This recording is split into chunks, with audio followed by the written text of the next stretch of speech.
तुम्हें शायद याद ना हो, 10 साल पहले आज ही के दिन अपनी कहानी की शुरुआत हुई थी। यही वो दिन था जब पहली बार हमने आपस में बात की थी। बस में अपनी सीट देने के बहाने हमारी पहली बार बात हुई थी।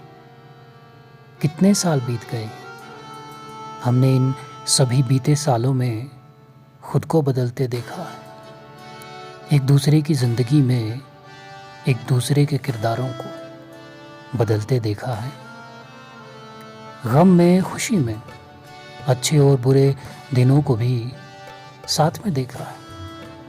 हम इतने साल एक साथ रहे, फिर वक्त बदला, रिश्ता भी बदला और फिर बदल गए अब हमारे किरदार भी। इतने सालों में मुझे ये महसूस हुआ, अगर कोई है मेरी ज़िंदगी में जिसके लिए जीना चाहता हूँ, मरना चाहता हूँ, जिसका इंतज़ार मुझे हर रोज़ बेसब्रों की तरह रहता है, तो वो सिर्फ तुम हो। तुमसे ज़्यादा ना कुछ कभी मांगा अपनी ख्वाहिशों में, ना तुमसे बढ़कर किसी और को चाहा मैंने जो भी पल मेरी ज़िंदगी के तुम्हारे साथ गुजारे, यकीन मानो वो बहुत खूबसूरत, बेहतरीन, बेमिसाल और बेहद ही लाजवाब थे, उम्दा थे। अब तो वो सब कुछ एक ख्वाब ही लगता है। तुम्हारा मिलना, तुम्हारा बिछड़ना और मिलके फिर बिछड़ना, ये सिलसिला ऐसे ही चलता रहे तो शायद आगे की मेरी ज़िंदगी थोड़ी आसान हो जाएगी। तुम्हें पाना, तुमसे मिलना, तुम्हें देखना, अब ये सब किसी ख्वाब से कम नहीं है।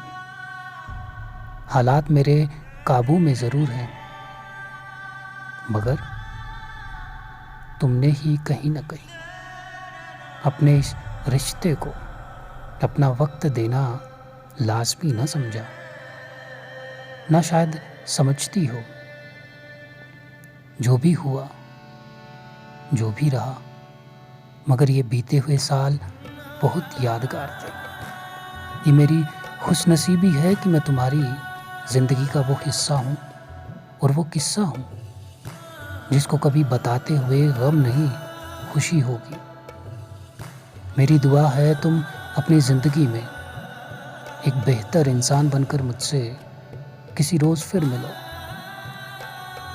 क्योंकि उस बेहतरीन इंसान से मिलना ही मेरा मकसद है और ऊपर वाला तुम्हें अपनी बरकतों से नवाजे, तुम्हें सलामत रखे और अच्छे बुरे वक्त में तुम पर वो अपनी नज़रें बनाए रखे। तुम्हारा अपना नसीब।